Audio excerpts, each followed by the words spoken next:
Oui, tout pour le Congo. J'ai avec moi, vous l'avez lu au passage de ce générique, il est passé tellement rapidement que je voudrais vous rappeler mes invités que vous verrez tout à l'heure. D'abord, Maître Justin Magala. Maître Justin Magala, bonsoir et bonjour. Bonsoir et bonjour. Une indiscrétion, quelqu'un m'a dit que vous étiez brillant à l'université et dans vos anciennes fonctions. Bah, j'espère.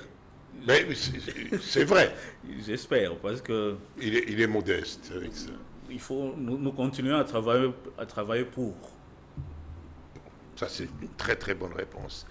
Alors, pour vous dire que je n'ai que des cracks, vous, Jean-Patrick Moussenga, c'est une étudiante qui est ma nièce, qui m'a dit que vous vous débrouillez pas mal, que vous étiez bon. Vous pouvez le confirmer. De toute façon, vous pouvez ne pas être modeste. Hein. Allez-y. Bonjour, merci beaucoup pour l'invitation. Si cela vient de mon étudiante, bon, Vous dites je amen. pense bon, je ne sais pas comment dire parce que vous savez, le métier d'enseignant, parfois,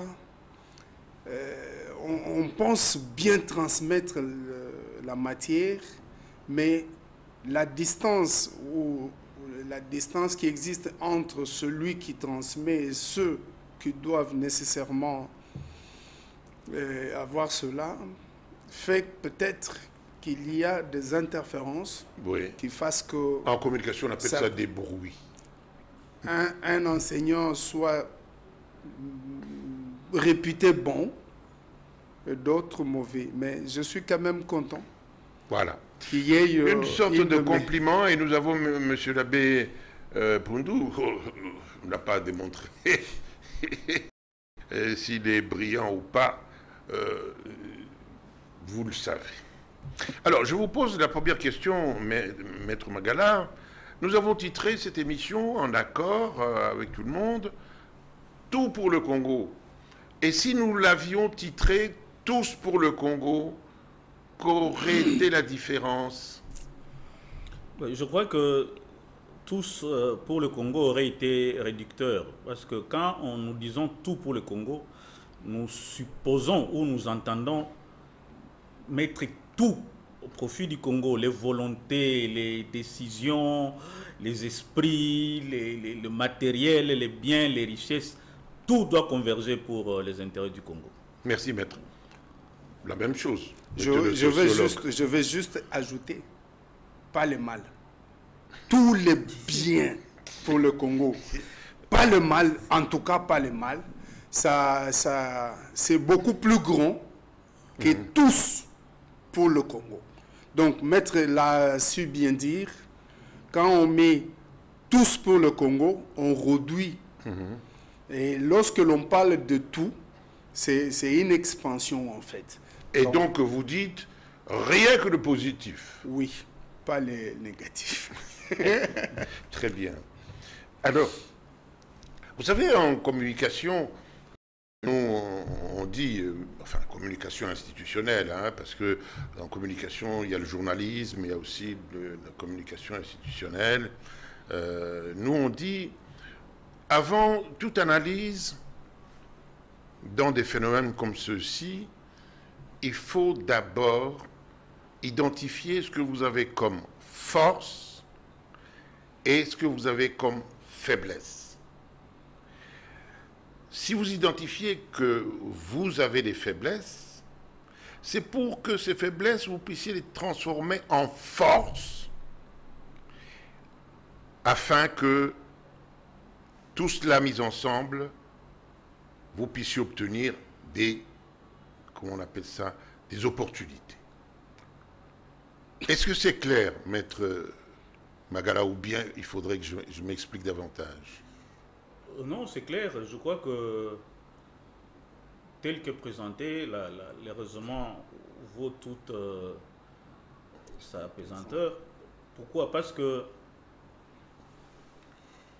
la situation qui est la nôtre aujourd'hui, nous, Congo, on ne peut pas la prendre juste sur le moment.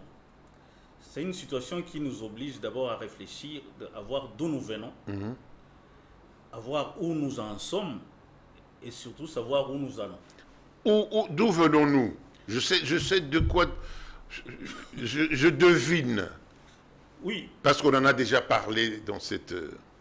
D'où nous venons, c'est-à-dire que nous devons prendre les débuts du Congo, du moins les débuts dans son entendement actuel, parce que ça n'a pas toujours été le cas. Dans son entendement actuel, nous sommes vers décembre 1884 et février, mars 1885, avec la conférence de Berlin. Quand les Occidentaux décident de se découper le gâteau qui est l'Afrique. Et à ce moment-là, ils disent, bon voilà, l'Afrique sera divisée de telle manière. Et ils le font déjà sans les Africains. Donc nous, on n'était pas à la conférence de Berlin. Premier problème. Deuxième problème, ils se sont dit, le Congo ici, il est tellement riche qu'on ne peut pas le céder à un seul pays comme colonie. Tous les pays, toutes les puissances occidentales se sont mises d'accord pour commercer au Congo. C'est de là que viennent nos problèmes, nos difficultés. Ils se disent, bon voilà, ce Congo ici, tout le monde a le droit d'y commercer librement. Donc, on a mis le roi belge comme surveillant d'un grand territoire qui représentait la RDC. Et là, il était sous la colonie d'aucun État.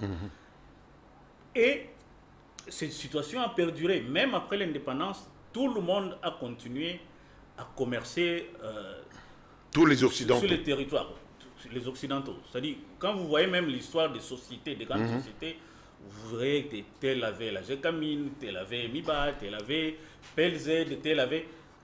On a continué comme ça. Jusqu'à ce qu'à un moment, le maréchal Mobutu s'était dit, il n'est pas facile d'être les aïeux. Les conséquences viennent jusqu'aujourd'hui. Donc, on ne peut pas se dire, pour résoudre le cas du problème du Congo, on va demander à la Belgique ou à la France ou aux Chinois. Tout le monde commerce au Congo. Premier problème. Donc, où nous en sommes aujourd'hui? Nous en sommes à ce moment-ci avec les guerres que nous subissons au moment de notre redéfinition. Qu'est-ce que nous faisons? Parce que le pays est riche. Le pays est convoité de toutes parts. Qu'est-ce que nous faisons? On doit y mettre maintenant, on doit mettre à contribution la plus grande richesse de l'homme qui est son intelligence. Nous devons mettre l'intelligence à contribution pour résoudre les problèmes actuels. Et où est-ce que nous voulons aller? Les siècles qui viennent ne seront pas de tout repos pour nous parce que nous avons les minéraux ici qu'on appelle les minéraux critiques qui font l'avenir des nations qui sont ici. Nous avons l'eau douce qui fera une convoitise pour demain. Nous avons la forêt. Tout ça fera que demain, nous ne serons pas non plus en sécurité si aujourd'hui, nous ne prenons pas la décision de nous définir comme il se doit. Vous savez, je suivais les informations ce matin quand le président américain Trump recevait le Premier ministre. Il a dit qu'on va évacuer la bande de Gaza. La bande de Gaza va appartenir aux Américains et que ceux qui y sont aillent soit en Jordanie, soit en Égypte. Vous vous rendez compte? Donc, ils vont décider de chasser les gens de chez eux pour qu'ils en fassent une sorte de côte d'Azur, pour qu'ils exploitent l'immobilier. On va les chasser de chez eux. Donc, si nous continuons à être... Pourquoi? Simplement parce que la Palestine est pauvre. Si nous continuons, ou pas assez puissantes, à nous comporter sans prendre en compte ce genre de réactions, ça risque de nous arriver demain. Donc nous devons aujourd'hui vraiment profiter de cette guerre qui est aussi une opportunité pour nous redéfinir, savoir où est-ce que nous allons pour demain. Ce que vous dites est vrai, et c'était d'ailleurs le champ de bataille de Mobimba Ashimba, que je salue au passage, mais ce qui est tout aussi vrai, c'est que les frontières héritées de la colonisation, ça, c'est un tabou. C'est un tabou. Il est même quand vous lisez les Nations Unies ou la charte africaine, il y a l'intangibilité des frontières héritées de la colonisation. On ne peut pas y toucher. Il est tard aujourd'hui.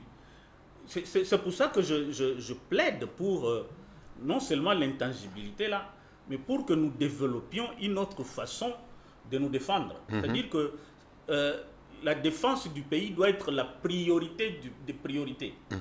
Il faut qu'on en arrive à inviter les gens qui veulent commercer avec nous, que ce soit à nos conditions. Parce que jusqu'à aujourd'hui, même en temps de paix, quand nous vendons du cuivre, quand nous vendons du bois, quand nous vendons... Le prix est fixé à l'extérieur. Le prix est fixé à l'étranger. Vous imaginez que c'est ceux qui veulent l'acheter qui fixent le prix. Mais maintenant, aujourd'hui, ces mêmes pays se sont transformés en resellers. Je donnerai un exemple simple. Imaginez qu'on vous vole votre téléphone. Celui qui va le voler pour le vendre, il ne va pas le vendre au prix d'achat réel. Il va le brader. Et c'est ce qu'on fait. Donc, le Rwanda aujourd'hui et tous ceux qui nous agressent, ils prennent pour brader. En fait, ceux qui achètent sont des resellers qui ne veulent pas acheter au prix réel. Voilà. Donc, nous devons, arrêter de vendre du brut. Nous devons fixer la transformation de nos matières pour que nous le vendions au prix que nous voulons. Mais ce sera difficile. Mais ça, c'est une grande bataille à mener. Mais on peut y arriver parce qu'il y a des pays qui y arrivent. Vous voyez déjà le Botswana avec son diamant. Parce que le comptoir pour acheter les diamants botswanais, il est chez eux. Et c'est eux qui fixent le prix. Donc nous, on est sur la place d'Anvers où on est... Et c'est eux qui... Ce n'est pas normal. Donc, nous devons arriver à... Vous savez, quand les Nations Unies, dans leur charte, parlent de l'autodisposition du peuple, c'est-à-dire que nous devons nous-mêmes nous prendre en charge. Mais ce n'est pas qu'un discours. Il faut qu'on en arrive à respecter. Mais nous devons travailler pour ça, pour y arriver. Ça ne sera pas facile parce que déjà, rien de ce qui est grand n'est facile. Il ne faut pas se dire qu'on se réveille un matin avec un claquement de doigts, on doit y arriver. Non. Nous devons travailler pour... Déjà, nous devons commencer par transformer ici. Et ce qui est transformé nous permettra déjà d'avoir de la valeur ajoutée pour que nous puissions vendre avec intelligence. Si on continue à vendre du brut, vous imaginez la Suisse qui nous produit autant de chocolat, elle n'a aucun kilomètre de champs de cacao. Ça vient de la Côte d'Ivoire. Mais à quel prix? Regardez l'écart qu'il y a entre 1 kilo de cacao et 1 kilo de chocolat. Mais, merci, maître. Jean-Patrick, continuons avec cette réflexion. Si nous faisons ce que maître nous propose, il risque de continuer à chercher à brader. Parce que si nous travaillons, nous ne vendons pas du brut, et ils vont commencer à continuer à financer ceux qui vendront du brut. Je ne sais pas si je me trompe. Mais bien sûr, parce que en achetant ce qui est bradé, comme il a su très bien le dire, on achète moins cher. On achète bradé. Alors vendons encore moins cher. Nous pensons que ceux qui achètent pensant qu'ils achètent bradé, ils achètent plus cher parce qu'il y a les vies humaines qui tombent. Vous amenez... Minerai de sang. Minerai de sang. Vous amenez les armes. Les armes ont un prix. Vous amenez, vous cherchez le mercenaire. Les mercenaires ont un prix. Vous cherchez à pénétrer un espace étranger. Ça a un prix. Il a parlé d'intangibilité de frontières. Ça a un prix. Ajoutez maintenant le prix de la matière elle-même. Je pense, ils pensent acheter bradé, mais ils achètent plus cher que s'ils étaient venus à la grande porte. Je voudrais revenir un peu là où vous aviez parlé de force et faiblesse. Nous pensons que la société congolaise ne fait pas un bon diagnostic de force et de faiblesse. Les gens peuvent penser peut-être que nos minéraux sont notre force ou font notre force. Et si on inversait et que l'on trouvait que nos minéraux font notre faiblesse, qu'est-ce que nous pouvons y apporter comme réponse? On voit par exemple le Japon, qui n'a pas son sous-sol et tout ça, est pauvre. Ils ont contextualisé la situation de leur sous-sol, de leur sol, comme étant une opportunité. Et ils ont renversé la tendance pour produire dans les cerveaux, dans les humains. Donc, vous dites la même chose que... Je soutiens ce que Maître venait de dire, presque à 100%, même si au-delà. Nous, avant, quand 1885, 1884, 1885, comme il l'a dit, on n'avait pas le coltan. On n'avait pas les autres. Mais le Congo était riche. D'abord par rapport à son espace. On a voulu faire de ce Congo, de cet espace, une zone de libre-échange, comme Maître l'a dit. Et cette zone de libre-échange devait être considérée comme une opportunité, comme une force pour nous. Parce qu'aujourd'hui, lorsque vous prenez le canal de Suez, qui avait été considéré autrefois comme étant un éléphant blanc. Aujourd'hui, c'est une grande opportunité. Le canal de Suez produit beaucoup d'argent à l'Égypte et à d'autres pays, mieux que ce qu'ils avaient pensé avant. Si nous pouvons considérer d'abord la grandeur de la RDC, considérer ses voisins, considérer ses voies de sortie comme une force, laisser de côté les minéraux, les ceci, nous pouvons arriver à renverser cette tendance qui veut que nous acceptions que l'on puisse émietter la RDC. Parce que la RDC unie, ça devient une force. Et avec ça, nous pouvons aller sur la place publique ou dans ce que l'on appelle aujourd'hui les objectifs de la mondialisation. Normalement, ça a commencé en RDC. Parce que la mondialisation, on peut beau le dire. La mondialisation, on peut beau le dire, mais cette histoire a commencé en RDC, où il y avait 14 États qui se mettent d'accord pour venir échanger sur un territoire. C'est ça la mondialisation. C'est là que ça a commencé. Nous pouvons prendre cela comme force et renverser la tendance et appeler, comme Maître le dit, tous ceux qui ont besoin de ce que la RDC produit à venir par la grande porte et à les avoir. Il a cité le Botswana. Oui, il a cité le comptoir d'Anvers. Mais 60 ans après, même, comment est-ce que notre diamant, comment est-ce que toutes les autres minéraux que nous pouvons avoir doivent aller à Anvers? Alors que l'exemple du Botswana... Nous avons le comptoir de Londres. Parce que je me rappelle mes échanges avec... M. Mukamba Jonas, qui était PAD à l'AMIBA, lorsque Maréchal a eu des problèmes avec les Belges, le cours de diamant avait baissé à Anvers. Mukamba s'était battu pour aller au comptoir de Londres. Oui, où il était ambassadeur. Oui, il avait été ambassadeur avant de... Et cela pouvait aussi changer, dans le sens que, comme on avait quitté Anvers, on est allé à Londres. On pouvait aussi quitter Londres et venir peut-être en Mbuji-Mayi. Ouvrir de comptoirs de diamants en Mbuji-Mayi. Donc, mettre à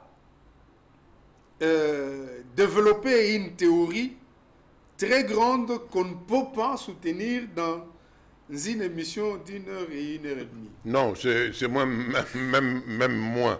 Mais ce qui est quand même extraordinaire, c'est que il n'y a pas de morale dans ce qu'on fait. Vous me direz que dans le commerce, il n'y a pas de morale, mais quand même. Mais au prix de combien de morts? On nous parle de 3000. Je crois que ça devrait servir de détonateur pour que les autres se gênent un peu d'aller acheter nuitamment ce qui n'existe pas au Rwanda. Cher Aîné, vous savez que ça dépend aussi de notre propre sérieux. Ça, nous y reviendrons dans un petit instant. Lorsque nous ne sommes pas sérieux. J'annonce l'arrivée ici de Monsieur l'abbé José Pundou. Monsieur l'abbé, vous êtes sollicité partout, d'ailleurs. Mais vous êtes malheureux, hein. Être intelligent, c'est pas toujours bon, hein. Alors, maître, tous ces morts, et puisque vous êtes prêtre, cette initiative des prélats d'aller proposer au président de la République de négocier, je crois que c'est une excellente chose, parce que finalement, en fin de compte, on en arrivera là, parce que c'est scandaleux, 3000 morts. Il faut que ça s'arrête. Même s'il n'y avait qu'un seul mort, c'est grave. Il ne faut pas attendre qu'il y en ait 3000. Mais il y en a 3000 là. Oui, mais non, je dis, il ne faut pas attendre qu'il y en ait 3000. Même s'il y a un seul mort, la vie humaine est sacrée. Et je dis clairement que la guerre, aucune guerre n'a résolu un problème dans l'histoire de l'humanité. Et ça, tous les historiens peuvent le confirmer. Pas seulement les historiens, même. Ouais. Aucune guerre n'a résolu les problèmes. Parce que ce qui arrive, c'est quoi? Regardons l'histoire. Au terme, ils vont se mettre autour d'une table. Ils vont négocier. Ils vont dialoguer. Et dans notre pays, nous avons connu cela. Nous avons connu cela. Plutôt que de dialoguer après avoir tué autant de gens, mais dialoguer avant. Et dialoguer à tout moment. C'est ça qui manque. Alors maintenant, je voudrais en arriver à cette initiative que tu as évoquée, hein, des prélats et des pasteurs qui invitent au dialogue, à la négociation. Moi, je me pose toujours la question de savoir qui négocie avec qui. Qui négocie avec qui? Aujourd'hui, nous avons connu la guerre ici. Elle ne date pas d'aujourd'hui. Elle ne date pas d'il y a 30 ans. Comme on dit, 3 décennies. Cette guerre, elle date déjà de l'époque de la traite négrière. Et je ne cesserai de le dire. Parce que c'est à partir de là qu'on nous fait la guerre, en quelque sorte. La traite négrière, eh bien, c'était déjà une forme de guerre. Absolument, parce qu'on estimait que nous n'avions pas d'âme. Voilà. Et la colonisation a continué cette guerre, n'est-ce pas, contre nos terres africaines, n'est-ce pas? Et cette colonisation qui s'est transformée aujourd'hui en néocolonisation, en prenant une forme plus subtile, n'est-ce pas? Au départ, les colons, on les connaissait, on les voyait, ils étaient là, des Blancs. Hein? Mais aujourd'hui, la néocolonisation, ils avancent masqués. C'est-à-dire, ils avancent masqués, comme tu dis, ils se cachent derrière des fils et filles du terroir, n'est-ce pas? Derrière ce qu'ils appellent les dirigeants de nos pays, n'est-ce pas? Mais en fait, ce sont des négriers du temps moderne. Voilà, n'est-ce pas?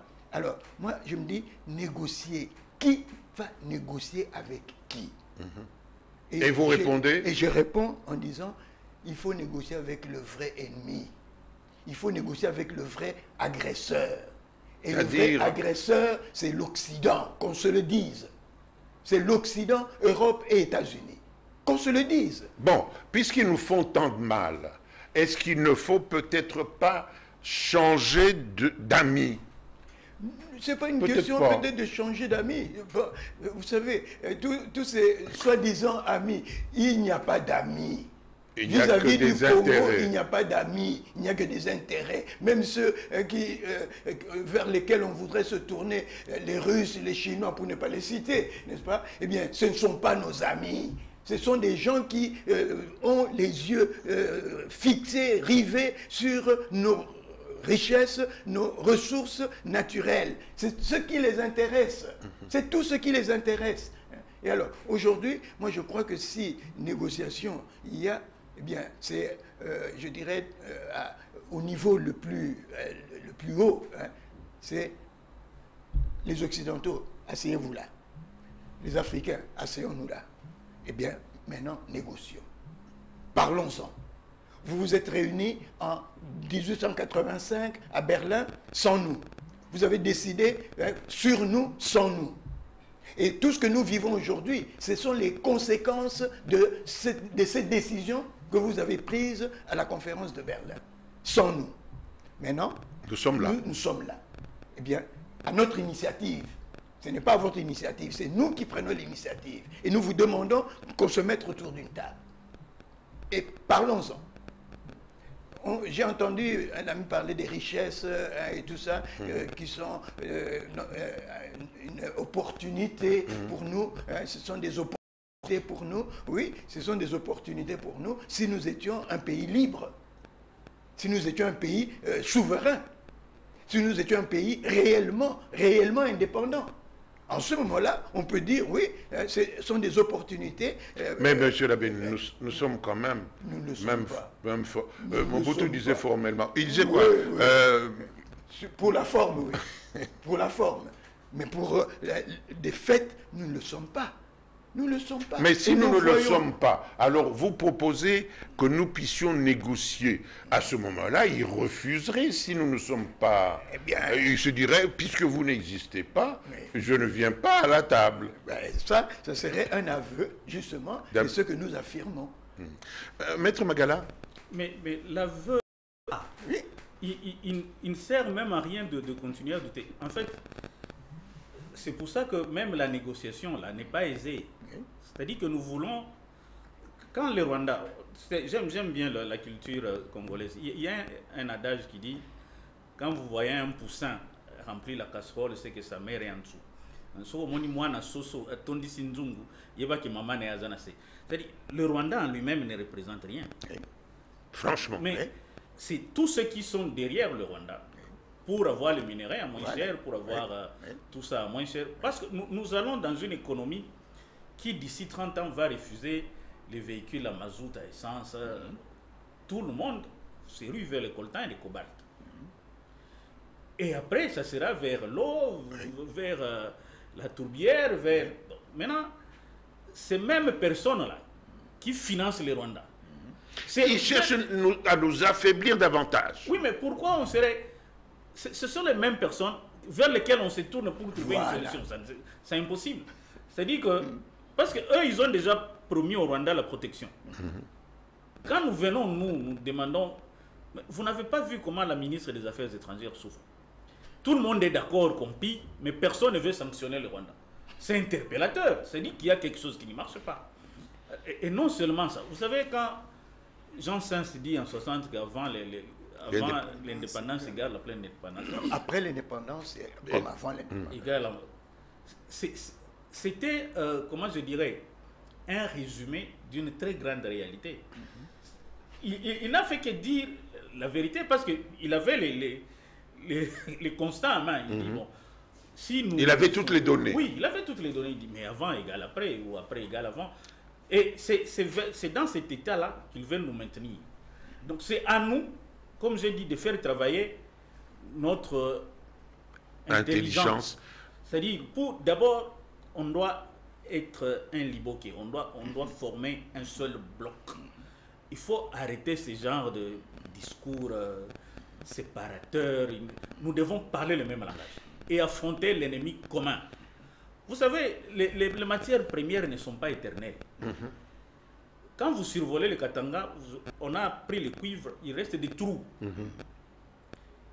Et ces trous-là, ça nous sert à quoi? Aujourd'hui, l'Occident a atteint le maximum de son développement. C'est-à-dire que c'est une, comment je dirais, c'est une civilisation qui va vers sa chute. Ils ont atteint le plateau, maintenant ils descendent. Oui. Il y a l'apogée et puis le périgée. Oui. Quand vous vous promenez en Occident aujourd'hui, vous verrez des petits plans d'eau qu'on essaie de remplir chaque matin. On y jette du poisson pour que les gens viennent avoir l'impression de pêcher. Ils payent 20 €, ils peuvent pêcher un petit. C'est-à-dire qu'il n'y a plus de possibilité d'exploitation des eaux.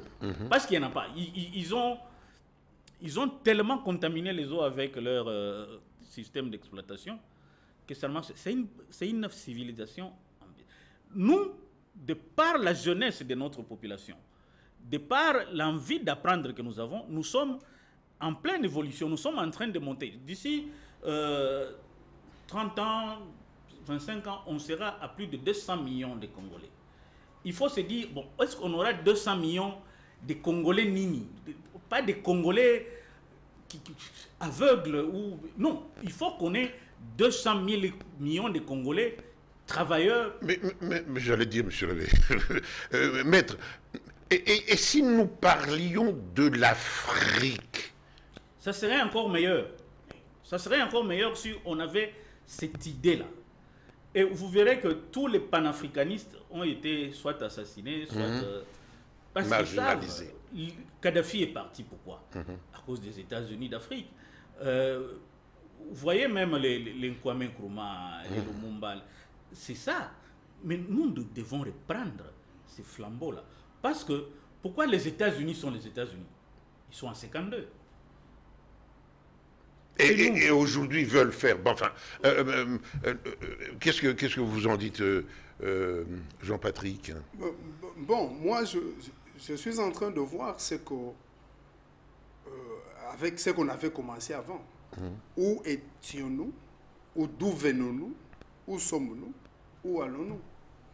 Lorsque Maître parle de 200 millions de Congolais demain, la grande question, qu'est-ce que nous faisons aujourd'hui pour que demain... ça soit des gens avertis. Voilà. C'est pourquoi le système éducatif est en panne dans notre pays. Les autres systèmes sont en panne. Moi, je me disais, je sais que sur ce plateau, il y a bien de mois, on parlait de comment réveiller les gens pour l'avenir. Mais qu'est-ce que nous faisons? Les médias congolais, qu'est-ce qu'ils produisent? Bon, Numérica a un programme tout autre. Félicitations. Bon. Oui. Mais les autres médias... Il nous reste 15 minutes. Vous allez voir que nous pouvons faire le diagnostic de ce que nous avions été hier, ou d'où nous venons. Mais maintenant, qu'est-ce que nous faisons? Parce que je suivais quelqu'un qui disait, l'humain est capable de voir dans l'histoire et de projeter l'avenir. Mais il est incapable de voir le présent. C'est le présent qui encaisse le passé. Et c'est le présent qui prépare l'avenir. Nous-mêmes, aujourd'hui, qu'est-ce que nous faisons? Qu'est-ce que nous devrions faire? Parce qu'on avance. Nous parlons de fédérer l'Afrique. Vous savez qu'il y a une partie d'Afrique qui n'est pas d'accord avec les autres parties d'Afrique. L'Afrique du Maghreb.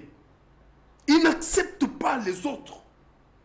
Bon, c'est comme ça qu'ils sont. Bon, de quelle Afrique parlons-nous? Afrique noire, par exemple. Si nous pouvons parler de l'Afrique du centre, c'est cette Afrique qui peut donner de la vie aux autres. Parce qu'en Afrique du centre, il y a la forêt. Donc, il y a l'oxygène. En Afrique du centre, il y a de l'eau. En Afrique du centre, il y a de minéraux. Bon, les minéraux, il y en a aussi en Afrique de l'Ouest et ailleurs. Mais qu'est-ce que nous faisons de l'Afrique du Centre? Il y a un pays africain qui pouvait vivre au dépendant de la RDC. Ce pays-là est envenimé pour ne pas voir son avenir, agresser la RDC, parce que tous ces pays ici-bas, et la RDC pourra reprendre la même chose quand elle sera forte demain. Donc, parler de l'Afrique, moi je veux bien, mais il faudra commencer quelque part. Moi je pense qu'il faut que les intelligences congolaises se mettent ensemble, produisent les génies congolais. Et de ces génies-là, peut avoir les embranchements pour aller dans d'autres pays. Merci. Parce que maintenant, toute l'Afrique attend le décollage de la RDC. D'accord. Pour tout à que fait. l'Afrique centrale... Même chez Kanda Diop l'avait dit. Voilà. Oui. Monsieur l'abbé, qu'est-ce que là, maître vient de parler, mon ami vient de parler, on vous donne la parole parce que vous n'avez pas beaucoup parlé, vous êtes venu en retard. J'embraye un peu sur ce que maître Magala a dit. Quelque part, je crois qu'il est important que nous saisissions les vrais enjeux. Les vrais enjeux dans ce qui est en train de se passer. Et ces enjeux sont économiques. Donc, c'est... tout à l'heure, j'ai entendu ici dire il n'y a pas de morale dans le commerce. Non. Un commerce, une économie sans éthique, eh bien c'est la ruine. C'est la ruine du monde. Et c'est ça qui est à l'origine de toutes les guerres. Regardez, depuis l'époque de l'Empire romain, et même bien avant, toutes les guerres dans l'histoire ont comme soubassement l'économique. L'économique. La conquête des terres et tout, c'est toujours autour de l'économique. Avoir plus. Avoir plus. Et donc, moi, je me dis, il est temps que nous, Africains et Congolais en particulier, nous coupions le cordon ombilical avec ce système fondé sur le primat de l'avoir. C'est là pour moi le secret. Tant que nous n'avons pas coupé le cordon ombilical d'avec ce système bâti sur le primat de l'avoir et qui met l'être au second plan, eh bien, nous n'avancerons pas. Et si négociation il y a, si dialogue il y a, ça doit tourner autour de quel système voulons-nous mettre en place, dans quel système voulons-nous vivre, nous, Congolais, nous, Africains. Oui. Et c'est là où je rentre un peu, je fais une marche arrière, je vais dans notre époque ancestrale, nos traditions, et où je me dis, la civilisation bantou, une civilisation Ubuntu repose sur le tout. Le mot bantou a comme racine un tout. Et un tout, c'est être. Et donc la civilisation bantou, c'est la civilisation de l'être. et non pas Et pas de l'avoir. de l'avoir. Et alors c'est justement cette civilisation qu'on a voulu détruire. Que les colons, les négriers, les colons, les néocolons cherchaient et cherchent encore à détruire. Et malheureusement, aujourd'hui, ils détruisent cela avec notre complicité. C'est pourquoi moi, je n'aime pas trop les gens qui disent USA, donc États-Unis, Europe sont des complices. Mais non, ce ne sont pas des complices. Ce sont eux les auteurs. Ce sont eux les auteurs. Ils ne sont pas complices. C'est nous qui sommes complices. En fait, ce sont des auteurs qui veulent nous diviser pour, oui, pour encore mieux régner. mieux nous tuer. Mais oui. Et aujourd'hui, c'est ça. tout à l'heure, quand j'ai entendu Maître dire, eh bien, il faut qu'on on quitte ce qui nous sépare. Mais la politique telle qu'elle est conçue et vécue aujourd'hui, avec les partis d'opposition, les partis majorité au pouvoir et opposition, mais c'est quoi cette histoire-là? Parce que lorsque nous voyons que et les partis d'opposition, et les opposants, et les majorités ont le même maître, et ce maître contrôle et l'opposition et la majorité. C'est ça la réalité. Mais nous ne voulons pas la voir. Oui, mais monsieur l'abbé, moi je suis d'accord avec vous, mais tenons compte des rapports de force.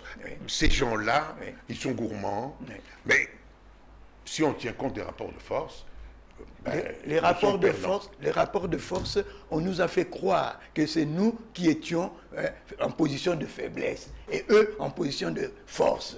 C'est ce qu'on nous a fait avaler. Et c'est ce que nous avons ingurgité depuis des siècles. On nous a fait croire cela. À telle enseigne que, eh bien, nous souffrons de ce complexe d'infériorité qui est devenu comme congénital, qui est devenu comme une tare, n'est-ce pas, hein, dans notre manière de nous voir nous-mêmes vis-à-vis de moi la Mondele, moi la Maria, hein, et tout cela. Et on a un complexe, n'est-ce pas? J'écris un livre. Allez, je donne un exemple. J'écris un livre sur le parlementaire congolais. Un petit livre, Vademecum du parlementaire congolais. Moins de 100 pages, je crois. Et j'amène ce livre à l'Assemblée nationale, 2006. Ouais, on venait d'avoir les élections. Eh bien, l'Assemblée nationale achète ce livre, 500 exemplaires, et me paye. Mais ce livre n'a jamais été distribué aux députés depuis ce temps-là. Et quelques temps après, j'apprends qu'il y a des jeunes blancs, de Belges, qui viennent donner une formation à nos députés. Je me dis, mais il y a quelque chose qui ne va pas.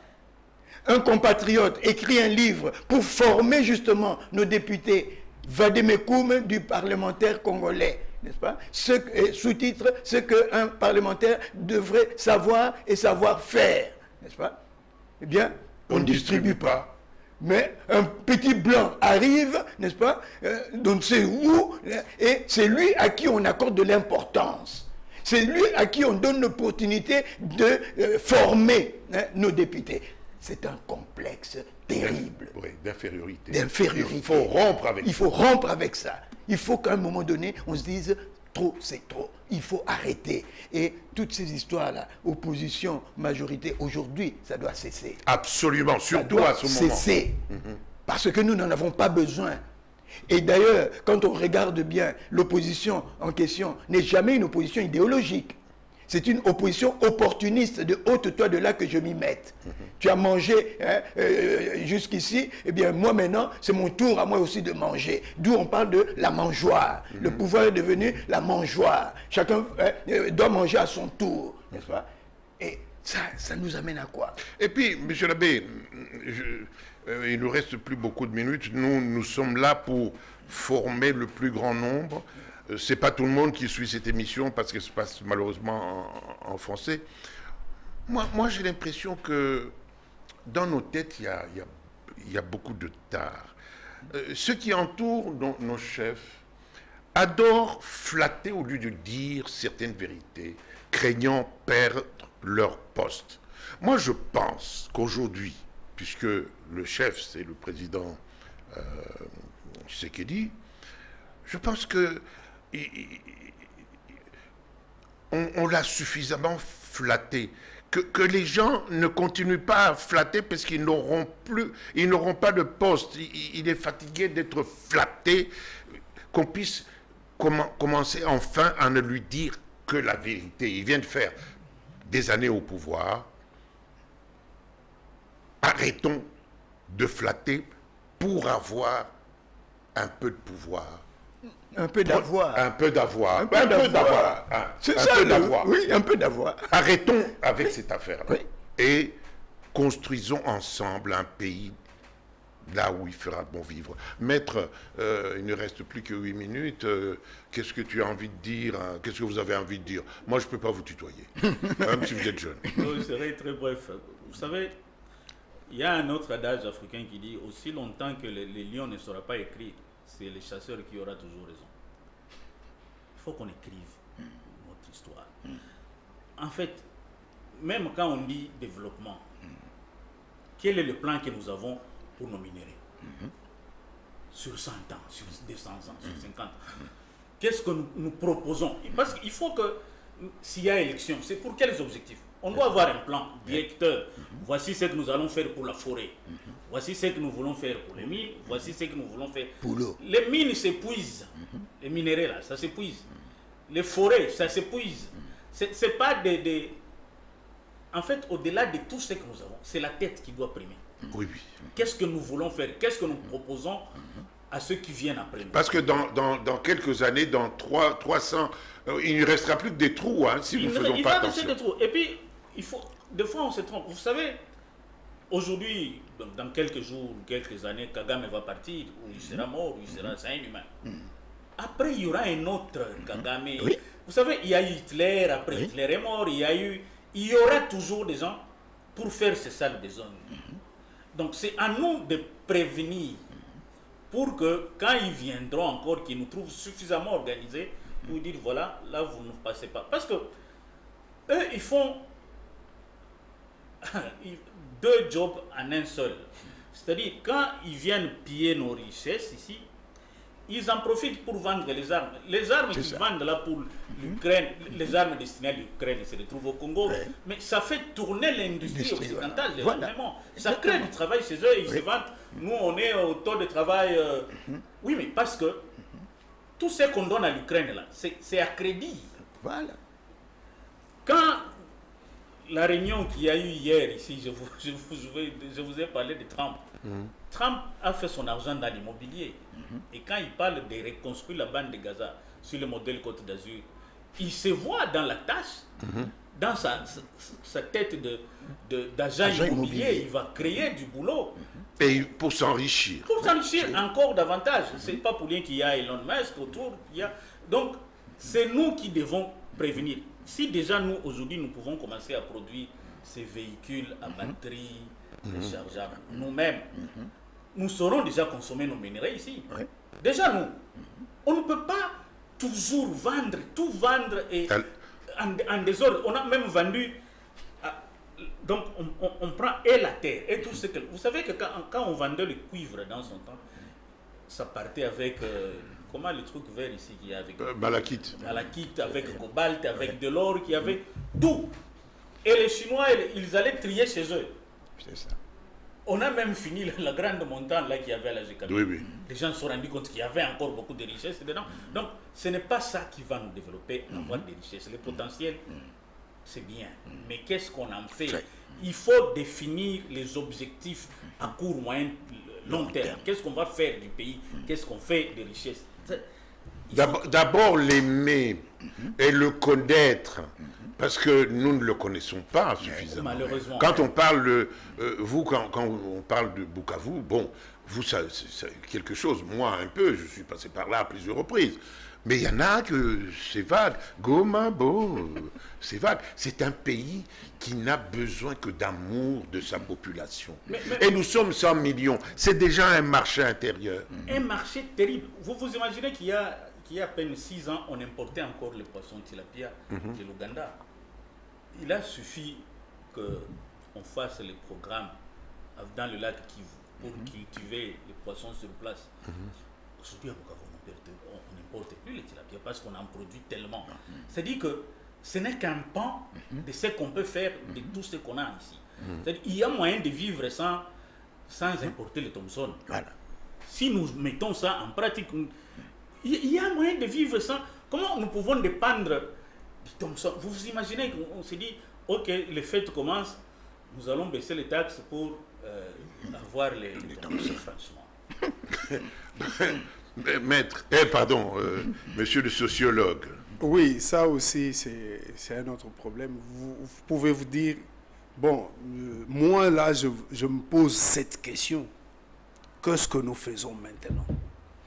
Maître est revenu sur Si ça. vous me posez la autrement. question, je peux y répondre. Ouais. Non, vous ne m'avez pas posé la question. Et puis c'est moi, qui Maître, c'est vous qui posez des questions. Allez-y, C'est à nous de allez-y. répondre. Maître est revenu sur cette question et a donné des réponses. Lorsque l'on importait les tilapia en Ouganda, c'était un problème. L'Ouganda pouvait fermer les frontières, les tilapia n'entraient plus. Mais les Kivusiens se sont dit, mais non, nous pouvons faire ça. Et ils l'ont fait. Et voilà. Qu'est-ce que nous pouvons faire? Le même océan où les Namibiens pêchent les chinchards, c'est le même avec nous. Nous avons 36 000 marins qui fait environ 38 kilomètres sur l'océan qui nous appartient. Ça veut les mêmes chinchards qui sont en Namibie sont ici chez nous. pourrait être. Qu'est-ce que nous faisons pour que l'avenir soit meilleur? Nous sommes, ça j'ai apprécié lorsque vous dites, nous devons aimer le Congo. J'ai suivi sur une chaîne un monsieur, je le croyais responsable, qui dit, mais Mbisi alandaka kote maye tcholaka.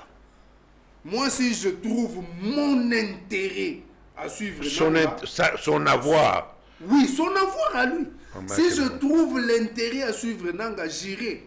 Oh là. Il l'a dit.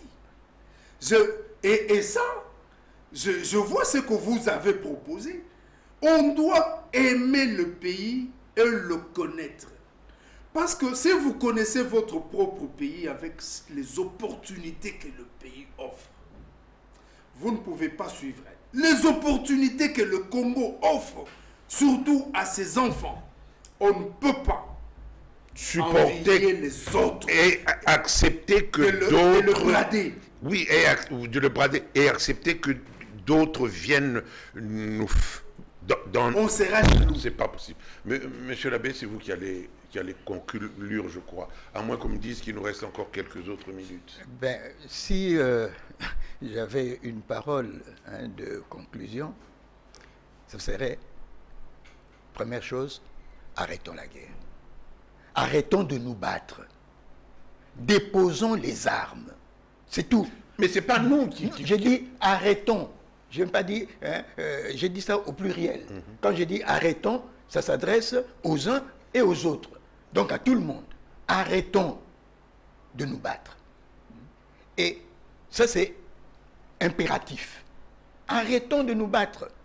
J'ai beaucoup aimé lorsque Maître a dit, quand nous nous battons avec les armes qui viennent d'où? Qui sont fabriquées par qui? Et qui nous sont vendues. Et je vais expliciter quelque chose. Quand il y a la guerre, eh bien, les armes, on les achète au comptant. Voilà. On ne les achète pas à crédit. Voilà. Et donc, ça signifie que, quelque part... Nous perdons beaucoup. Et eux et nous perdons beaucoup. Nous perdons sur toute la ligne. Nous perdons. En termes de vies humaines, nous perdons. Et les Rwandais et les Congolais, nous perdons.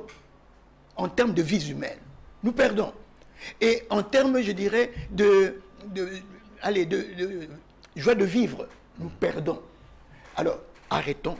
Et même du rayonnement international, les gens se moquent de nous. Arrêtons. Cette guerre, c'est une guerre par procuration. Il est temps que, Africains, nous comprenions que nous ne devons plus faire des guerres par procuration. Les jeunes gens de l'Ouest, Mali, Burkina, Niger, ont compris quelque chose qui doit inspirer toute l'Afrique. Toute l'Afrique doit s'inspirer d'eux. Parce qu'ils ont compris quelque chose. Arrêtons de nous battre entre nous, Africains. Et s'il y a quelque chose que nous devrions envisager avant de rencontrer les Occidentaux dont j'ai parlé tout à l'heure, c'est d'abord, premier niveau, c'est au niveau interne. au niveau interne, je l'ai dit et je le redis, je ne cesserai pas de le dire, nous devons nous retrouver entre nous Congolais. Autour d'une table pour nous poser les grandes questions que j'ai entendu Jean-Patrick poser là. D'où venons-nous? Où sommes-nous? Où voulons-nous aller? Qu'est-ce que nous pensons pour notre pays? Et Maître a dit, mettons nos intelligences à contribution pour que nous sachions projeter notre avenir et dire dans 30 ans, dans 20 ans, dans 100 ans, nous serons comment? Les Blancs l'ont fait, ils continuent à le faire, mais nous ne le faisons pas. Nous vivons autour du jour, n'est-ce pas? Donc arrêtons de nous battre, mettons-nous autour d'une table, nous les Congolais d'abord, à notre niveau. Les Rwandais, mettez-vous autour d'une table entre vous, Rwandais. Burundais, mettez-vous autour d'une table entre vous, Burundais, n'est-ce pas? Et une fois que nous avons créé dans chacune de nos nations, dans chacun de nos pays, nous avons créé cette cohésion nationale, cette unité nationale, nous pouvons maintenant dire, mon frère rwandais, mon frère burundais, assoyons-nous pour que nous puissions voir notre Afrique centrale et que nous voulons en faire.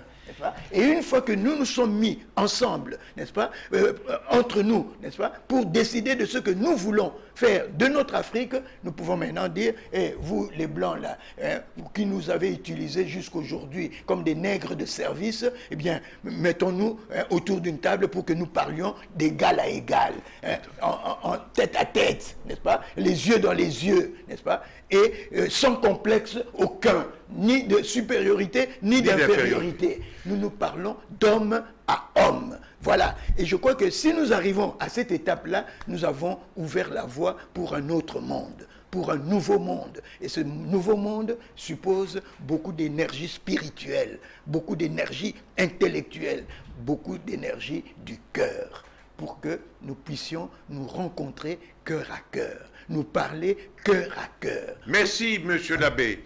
C'est avec ce cœur-là, ce cœur d'unité, pas de triomphalisme, pas... Eh bien, ce cœur, qu'aujourd'hui Kagame puisse dire, on lui pose la question, est-ce que vos troupes sont au Congo? Il dit, je ne sais pas. Mais c'est la fin du monde. Ben non, mais franchement, je ne sais pas. Alors que les uniformes, tous les armes qu'il a achetées, mais il a acheté au juste prix. Mais au-delà de Kigali, il y a des gens qui ont besoin de manger, il y a des gens qui ont besoin de joie. Arrêtons cette affaire. Une fois pour toutes. Parce que quand on finit, on commence à dire que je ne sais pas si mes troupes sont là, ça veut dire que c'est la fin des haricots, c'est la fin de l'intelligence. Merci de nous avoir suivis. Notre devoir, c'est vous informer véritablement avec notre passion, la passion que nous avons du Congo. Nous voulons que cette passion, nous vous la communiquions, afin qu'ensemble, nous puissions gagner les guerres à venir. Mais celle-là, il faut qu'elle s'arrête. Nous avons trop perdu, et trop c'est trop. Merci de nous avoir suivis. Merci, monsieur l'abbé. Merci, maître Magalab. Merci, Patrick. Jean-Patrick, c'est la première fois que j'apprends ce truc. Bon, c'est original. Merci beaucoup, Msenga, et merci à vous.